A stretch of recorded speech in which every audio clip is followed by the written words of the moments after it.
défaut d'erreur, mais c'est important qu'on se dise certaines choses. Donc bonjour à toutes et à tous. D'abord, merci de votre présence. Elle est à ce jour nécessaire pour défendre les valeurs de la République et pour ensemble dire non à l'inacceptable. Les agressions envers les élus, quelles que soient leurs appartenances politiques et le niveau de représentation, communes, intercommunalités, départements, régions, États. Les élus sont nos représentants, élus démocratiquement. Aujourd'hui, nous sommes réunis car la violence est allée trop loin et il y a eu ce que l'on pourrait qualifier, et on verra, ce sera le juge, une tentative de meurtre envers le maire de l'Haye-les-Roses, dans le Val-de-Marne, et de sa famille. C'est insupportable et c'est gravissime.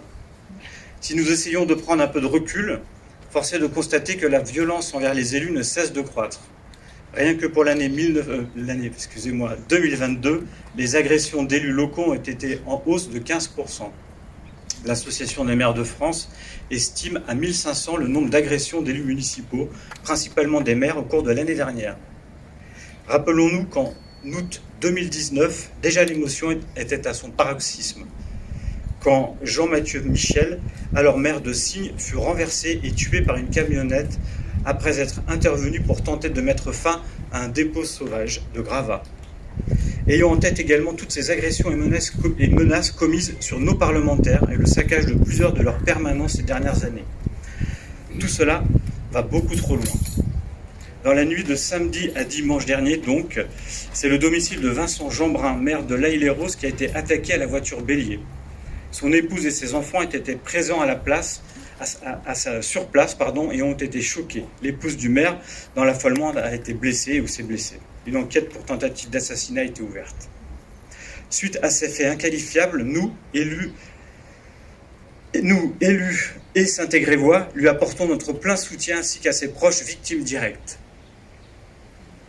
Au regard de la semaine passée, nous pensons aussi aux commerçants et commerçantes dont les magasins ont été détruits, aux personnes dont les véhicules ont été brûlés, ainsi qu'aux habitantes et aux habitants des quartiers désormais privés de peu de services publics qui existaient dans les quartiers plus difficiles. Nous pensons également aux personnes en première ligne, policiers, pompiers, personnels de secours, agents municipaux et élus, à qui j'ai demandé d'être vigilants et présents lors de ces derniers jours devant nos équipements publics.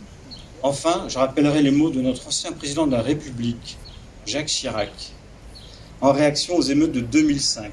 Bien sûr, il insistait sur la nécessité que la justice fasse son travail, mais il évoquait également qu'il nous falloir faire preuve de fraternité, de générosité.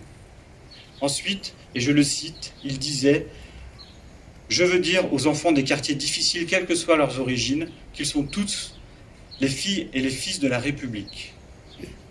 Je veux enfin croire, comme lui, que quelles que soient les difficultés du moment, et qu'elles ne sont pas nouvelles, nous appartenons à une communauté nationale et que donc nous avons qu'un seul chemin, c'est le chemin de l'apaisement et du vivre ensemble. Je vous remercie. Je vous remercie beaucoup.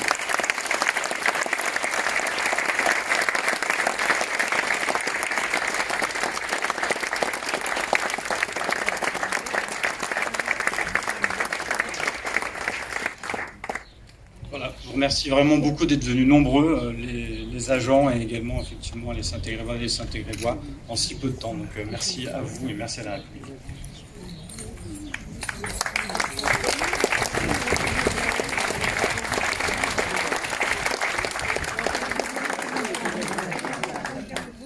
Allez-y.